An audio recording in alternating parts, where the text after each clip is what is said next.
Ibu buka ya. Assalamualaikum warahmatullahi wabarakatuh. Waalaikumsalam warahmatullahi wabarakatuh. Ya, terima kasih anak-anak atas partisipasinya. Ibu izin share screen dulu ya. Sebentar. Ya,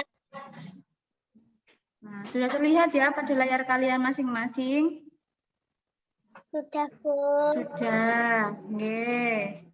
Sebentar nak, akan Ibu slideshow biar lebih jelas. Sebentar nak ya. Terlihat ya? Nah, selamat pagi anak-anak. Bagaimana kabarnya hari ini? Baik Bu. Ya, baik. Alhamdulillahirabbil alamin ya. Itu tandanya kita semua diberikan kesehatan ya. Karena sehat itu mahal ya. Jadi kita harus bersyukur diberikan kesehatan oleh Allah Subhanahu wa taala. Karena banyak di luar sana saudara kita ya, saudara kalian yang sedang sakit dan memerlukan obat atau harus dirawat di rumah sakit ya. Tentunya biayanya itu tidak sedikit ya, mahal ya, seperti itu. Nah, untuk mengawali pembelajaran pada pagi hari ini, hari Kamis, tanggal 29 Juli 2021, marilah kita membuka pembelajaran dengan membaca basmalah. Bismillahirrahmanirrahim. Ya, sebelumnya kita berdoa dulu ya. Berdoa dimulai.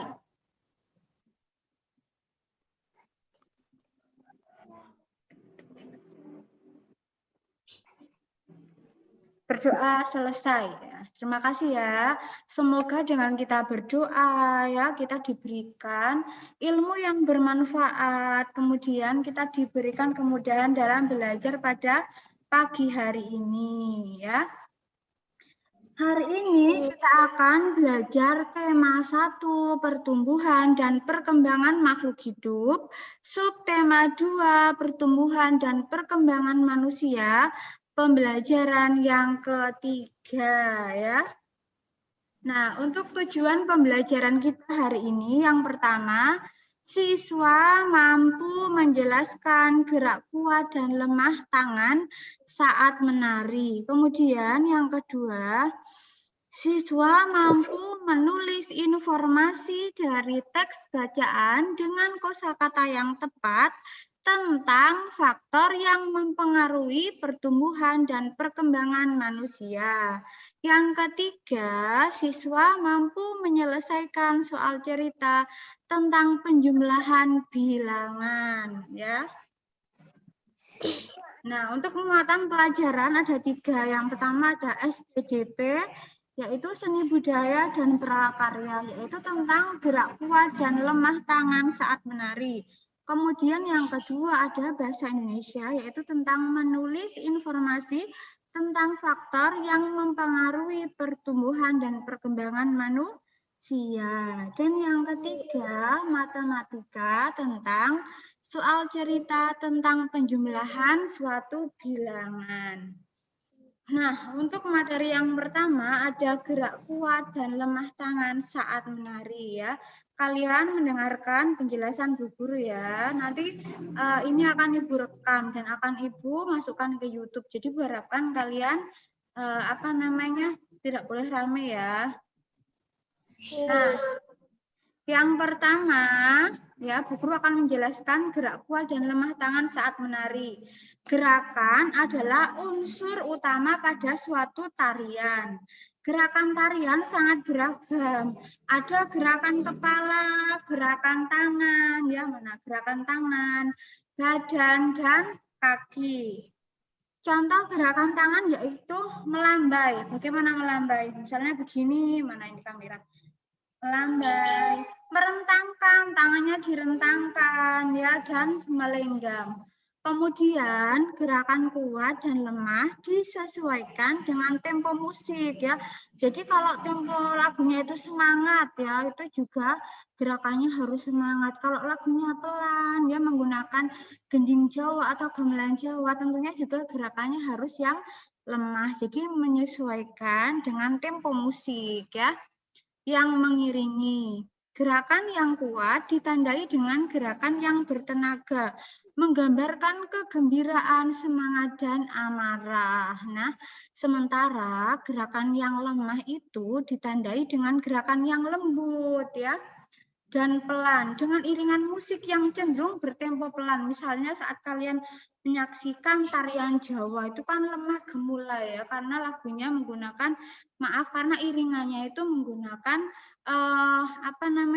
gamelan. Jadi lebih pelan ya menggambarkan keluasan, kesedihan, kesakralan. Misalnya pada tarian Jawa, misalnya tari gambyong seperti itu. Nah, ini ada gambar ya. Yang pertama itu contoh gerak kuat, misalnya pada tari kecak.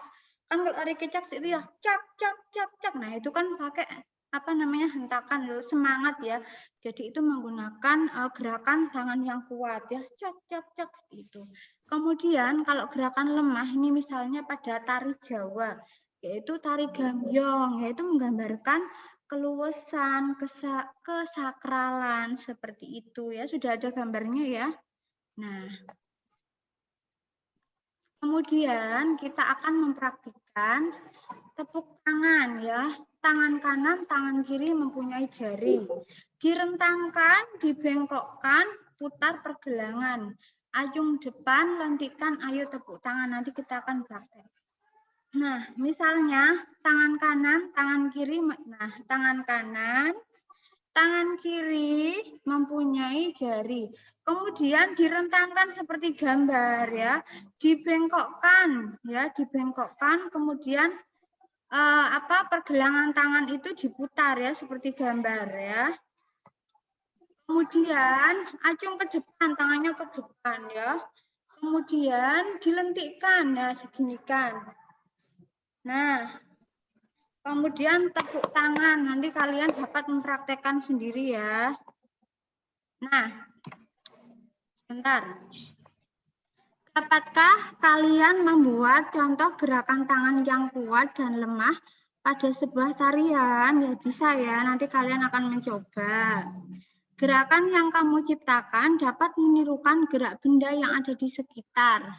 Untuk dapat menari dengan baik, kalian perlu banyak berlatih.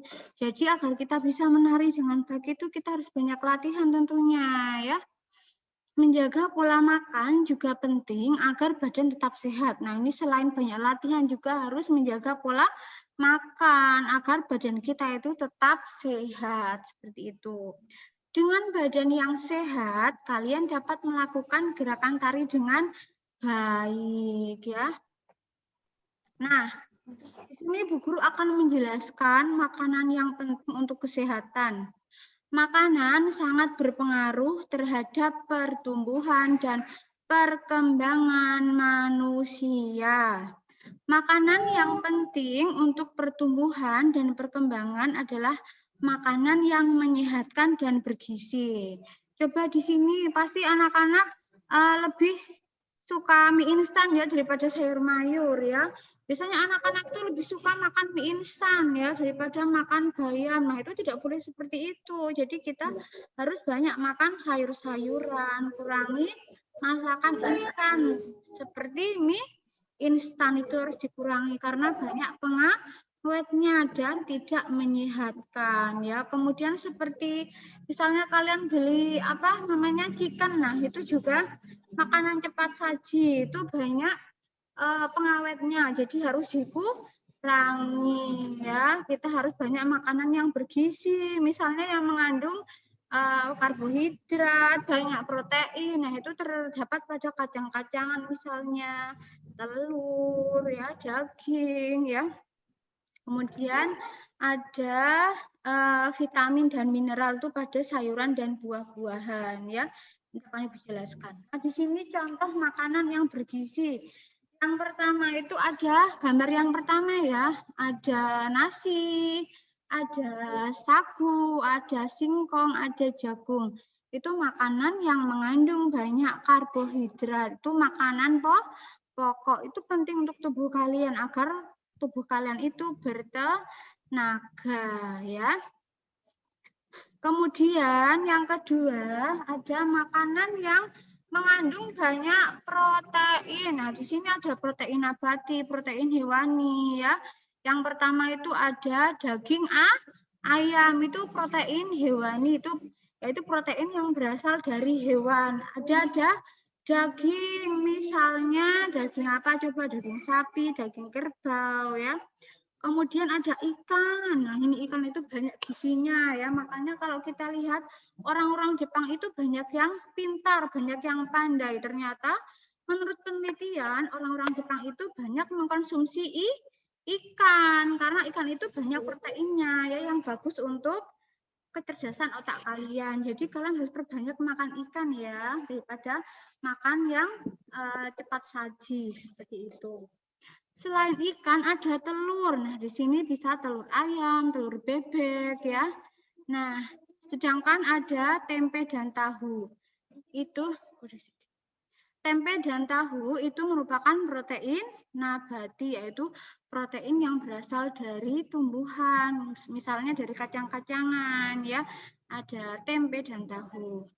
Kemudian selain itu ada sayuran dan buah-buahan. Di sini sayuran itu mengandung vitamin dan mineral. Jadi kalau makan sayur, ya misalnya makan bayam, makan kangkung, sayur-sayuran yang berdaun hijau. Kemudian untuk buah tidak harus yang mahal. Misalnya, Bu, jadi harus membeli yang buah-buahan yang mahal seperti apel, seperti anggur, tidak ya. Jadi kita dapat memanfaatkan buah-buahan yang ada di sekitar kita. Misalnya di samping rumahmu itu ada pohon pisang ya, kemudian berbuah pisang. Nah, itu bisa kalian konsumsi, atau buah pepaya yang ada di sekeliling kita. Jadi tidak harus buah yang mahal seperti apel, stroberi, anggur, tidak harus seperti itu. Jadi buah-buahan yang ada di sekitar kita seperti ada pisang, kemudian jambu ya.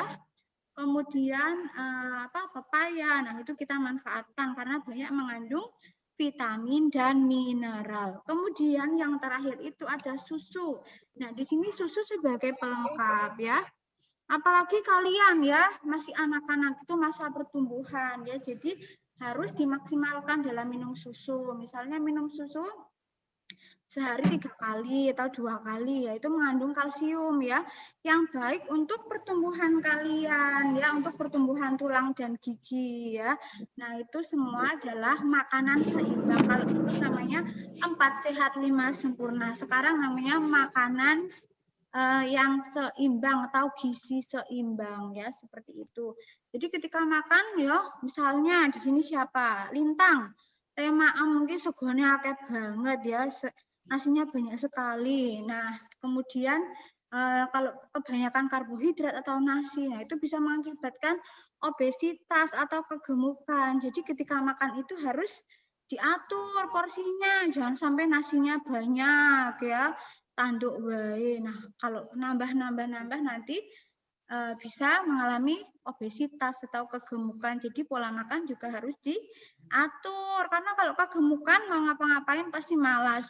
Mau melakukan aktivitas misalnya malas karena badannya berat ya. Jadi pola makan juga harus diatur. Ya. Bentar.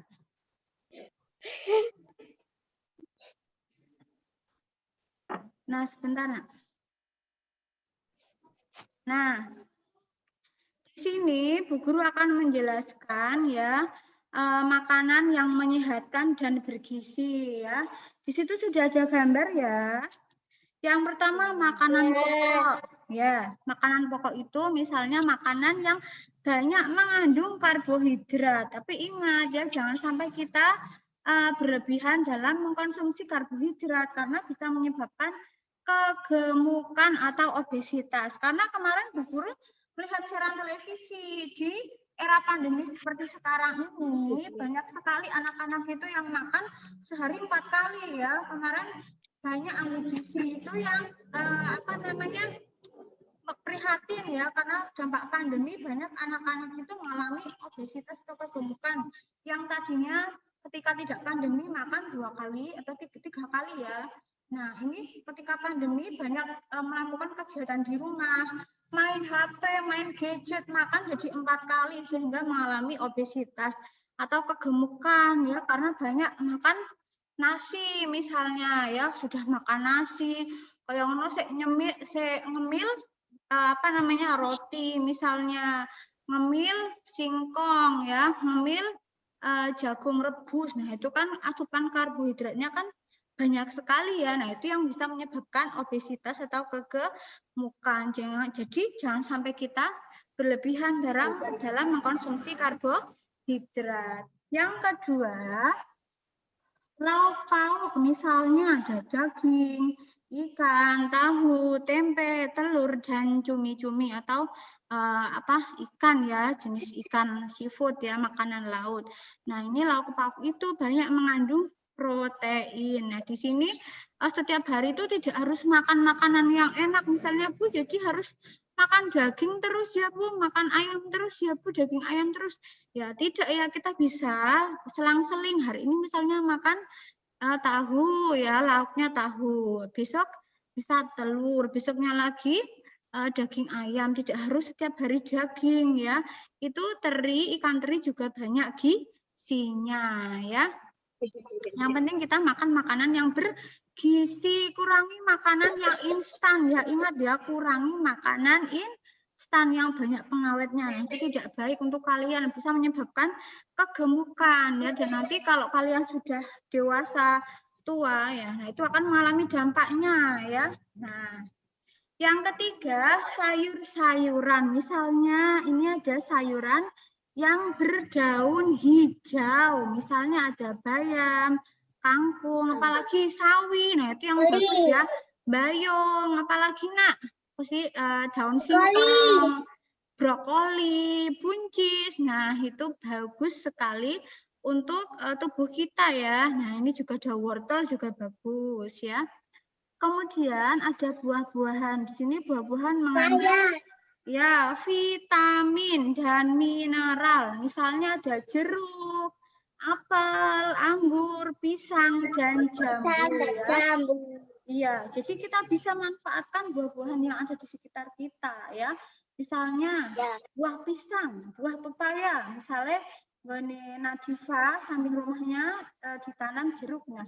Bisa dimanfaatkan jeruknya, tidak harus beli yang mahal-mahal. Apalagi sekarang apa-apa mahal ya karena sedang PPKM. Jadi bisa menggunakan buah-buahan yang ada di sekitar kita yang orang tua kalian tanam seperti itu ya.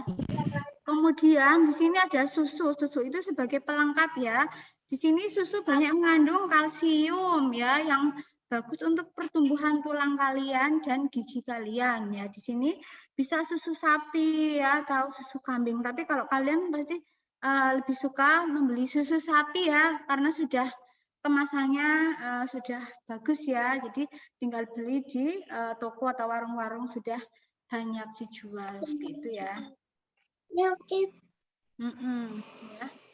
Kemudian makan makanan tersebut mengandung gizi seperti karbohidrat, protein, lemak, vitamin, mineral, dan air ya.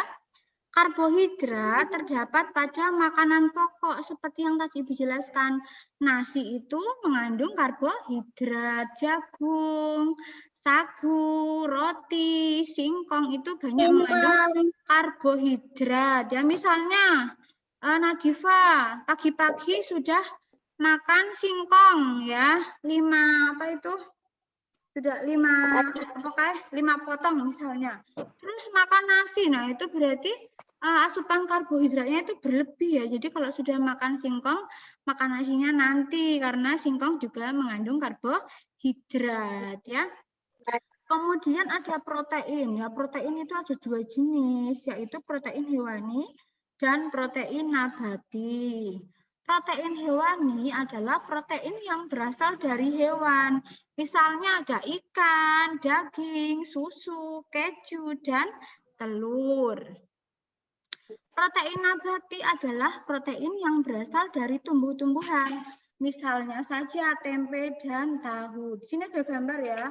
Di sebelah gambar sebelah kiri kalian itu ada gambar protein hewani, ada udang, ada daging ya, ada telur, ada daging ayam, daging ikan ya. Susu ya, ini merupakan protein hewani atau protein yang berasal dari hewan. Kemudian yang ada di sebelah kanan kalian itu ada protein nabati, yaitu protein. Ibu harapkan tenang ya, tidak boleh rame. Ya. Fani, Ibu harapkan tenang ya. Semuanya mendengarkan Bu Guru. Fani. Ya, tidak boleh rame ya. Karena akan direkam ini ya, tidak boleh rame. Kemudian ada tahu dan tempe. Ini merupakan protein nabati atau protein yang berasal dari tumbuh-tumbuhan. Misalnya kacang-kacangan ya.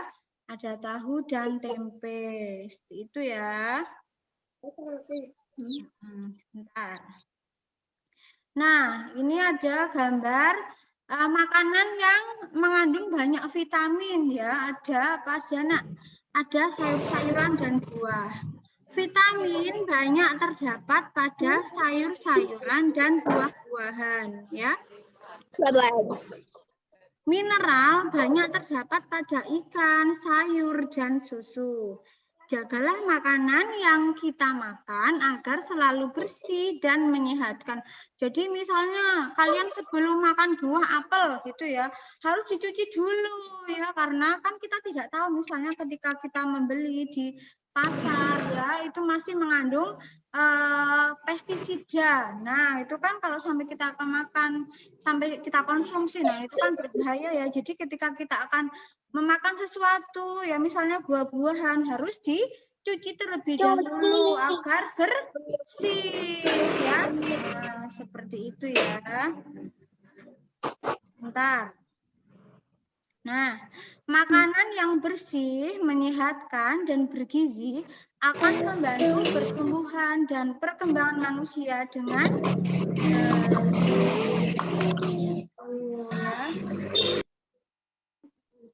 Nah, di sini coba ya, di sini ada berilah tanda centang pada makanan yang sebaiknya. Ya, Fani, harapan tidak boleh rame ya. Karena kerusak-kerusuk sampai tempat Ibu ya. Nah, beri tanda silang pada makanan yang sebaiknya dimakan setiap hari. Dan beri tanda silang pada makanan yang sebaiknya dimakan sekali saja. Kalian menghayatkan. Kami ini kerusak-kerusak ya sampai tempat Ibu. Ya, gini ya Ibu mute dulu ya. Ya. Yang pertama aja buah-buahan itu harus kita konsumsi setiap hari ya. Alasannya apa? Karena makanan tersebut menyehatkan, banyak mengandung gizi ya, banyak mengandung nutrisi yang baik untuk tubuh kita. Yang kedua, permen. Nah, permen itu sebaiknya apa? Dimakan sekali saja. Alasannya apa? Karena permen itu mengandung banyak gula ya. Kalau kita sering mengkonsumsi permen, nanti gigi kita menjadi rusak ya. Selain itu juga apa? Coba dapat meningkatkan berat badan ya, karena banyak mengandung gula. Gula itu masuk kepada karbohidrat. Nah, itu meningkatkan berat badan, bisa menjadikan kita gemuk selain gigi kita rusak ya. Kemudian juga obesitas karena makanan yang manis banyak mengandung gula ya.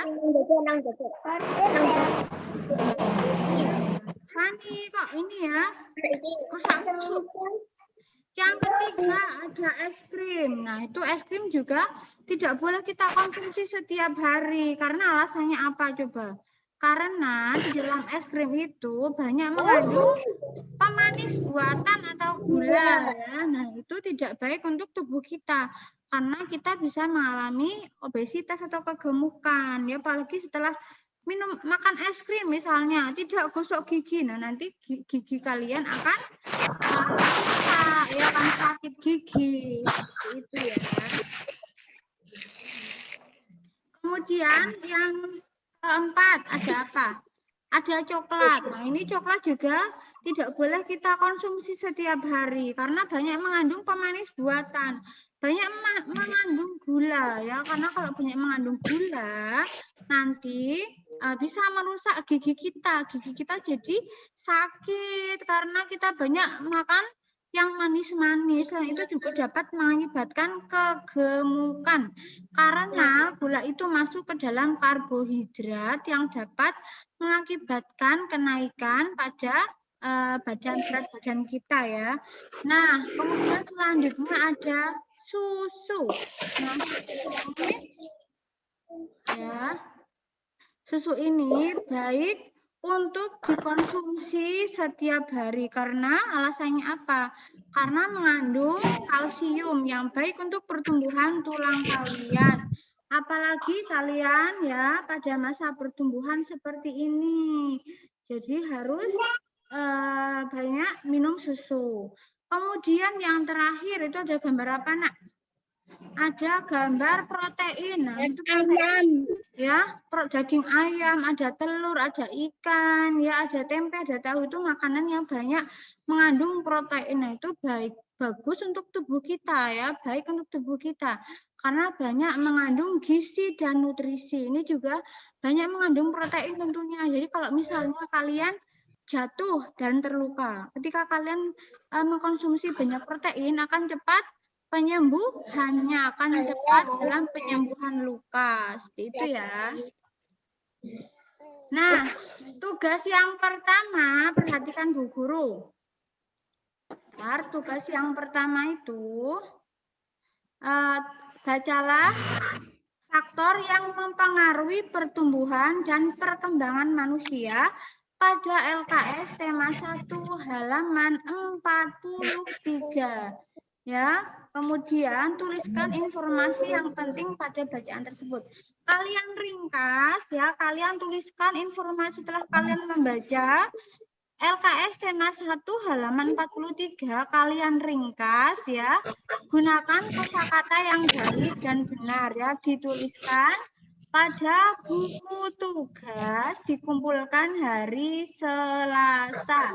Tapi Bu harapkan hari ini dikerjakan, jangan sampai tugas-tugasnya ya, seperti itu ya.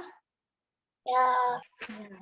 Nah, Bu Guru akan menjelaskan materi selanjutnya ya, dengarkan ya. Buah-buahan dapat kita temui dengan mudah di pasar atau penjual buah di sekitar kita. Jadi ketika kalian diajak ibu kalian ke pasar, pasti kalian banyak menjumpai pedagang buah ya di sana ya. Banyak petani melakukan perkembangbiakan buatan untuk buah-buahan. Hal tersebut dilakukan agar dapat menghasilkan buah yang banyak dalam waktu yang singkat. Melalui kegiatan perkembangbiakan buatan, petani bisa menghasilkan ribuan buah dalam masa panen. Melalui kegiatan pencangkokan, sebuah perkebunan jeruk dapat menghasilkan 3.400 buah dalam sekali panen.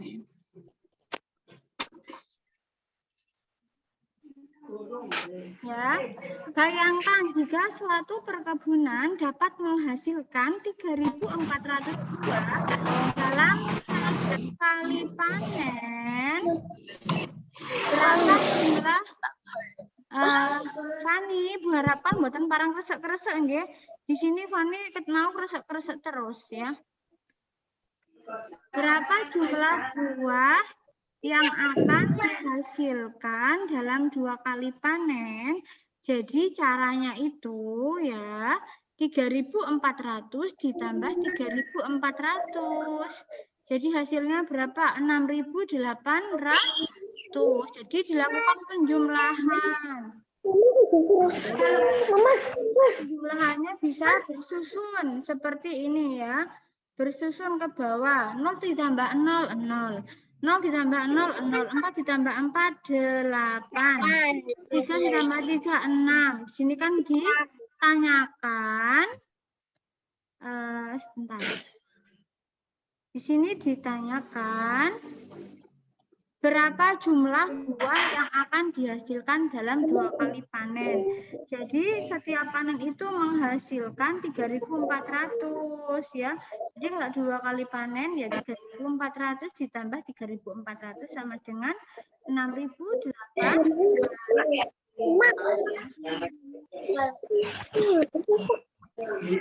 Ibu harapkan tenang. Ya semuanya Ibu harapkan tenang, tidak boleh rame.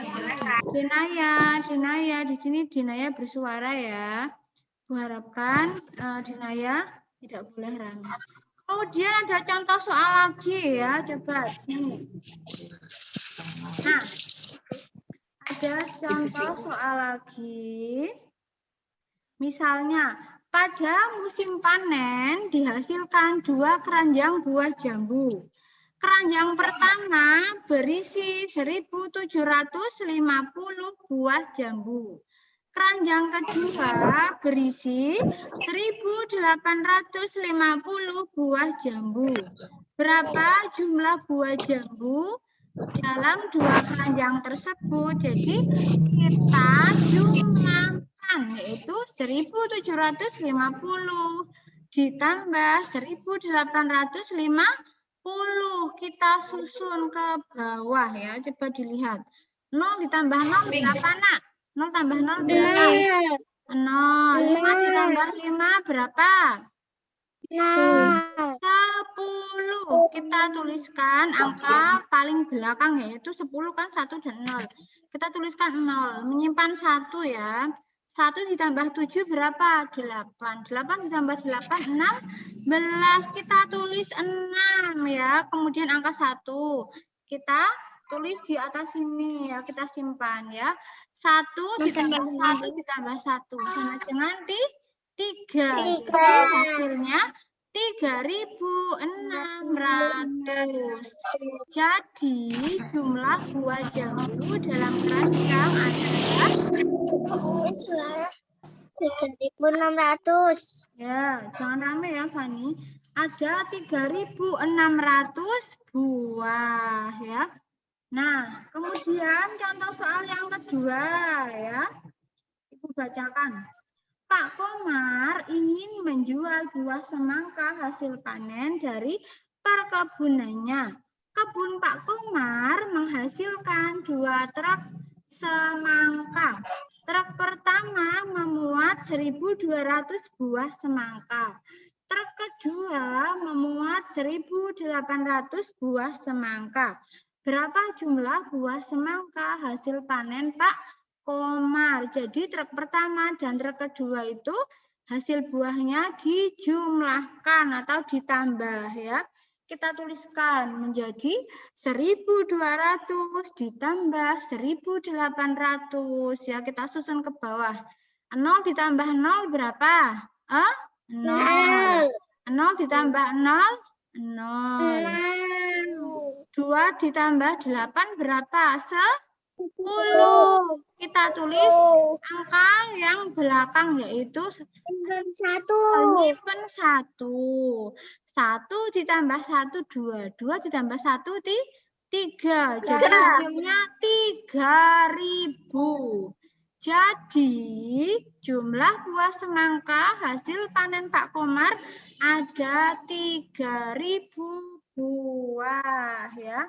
Nah, di sini Bu Guru akan memberikan tugas yang kedua. Cuma 2 nomor saja ya, Nak ya. Soal yang pertama,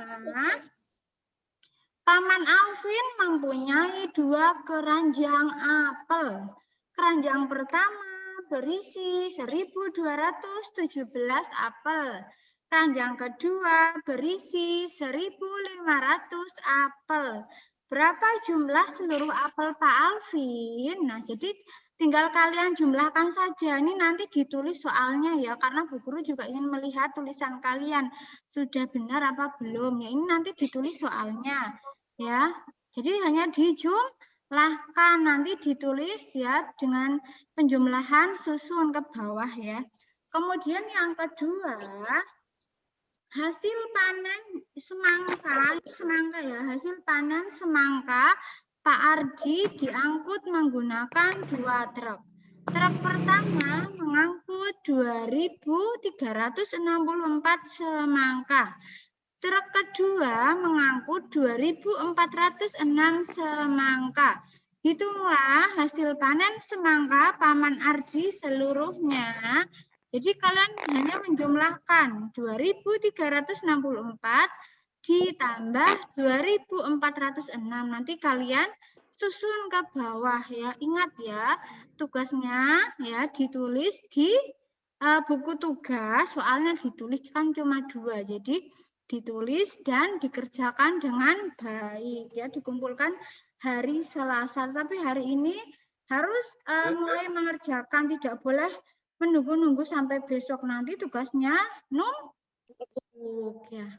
Kemudian ada tugas tambahan yaitu mengerjakan evaluasi pembelajaran 3 halaman 44, cuma 5 nomor saja. Dikerjakan di LKS cuma 5 nomor saja.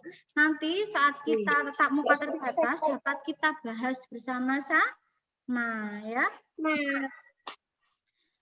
Bu Guru, karena kita sedang PPKM ya, kita harus menerapkan protokol kesehatan dengan menerapkan gerakan 5M untuk mencegah penyebaran COVID-19. Yang pertama apa? Mencuci tangan dan air mengalir, ya, mencuci tangan. Kemudian yang kedua memakai masker ya, ini karena Bu Guru di dalam ruangan, Bu Guru sendirian, jadi ini Bu lepas ya. Tapi kemana-mana Bu selalu menggunakan masker. Kalian juga ya tentunya ya. Yang ketiga menjaga jarak minimal 1-2 meter ya. Kemudian yang keempat menjauhi kerumunan. Jadi ketika ada kerumunan ya kalian jauhi. Yang kelima mengurangi mobilitas ya. Ya, di sini mobilitas di sini kita itu harus mengurangi kita melakukan bepergian. Misalnya kita bepergian untuk hal-hal yang penting saja. Kalau misalnya jalan-jalan, hal-hal yang kurang penting kita hindari ya. Nah, demikian pembelajaran kita pada hari ini. Nanti apabila ada kesulitan, ada kesusahan, kita ditanyakan langsung pada Bu Guru ya. Bisa tanya lewat WA Group ya, atau bisa langsung japri pada Bu Guru. Jangan lupa tugas dari Bu Guru dikerjakan dengan baik ya, dikerjakan hari ini karena nanti Bu Guru akan mengirimkan presensi online ya. Tugas kalian harus dikerjakan hari ini dan difoto ya. Tapi nanti untuk hari Selasa tetap dikumpulkan ya. Dikumpulkan dalam buku tugas ya. Nah, ya untuk mengakhiri pembelajaran kita pada pagi hari ini kita tutup dengan membaca hamdalah bersama-sama. Alhamdulillahirobbilalamin. Ya.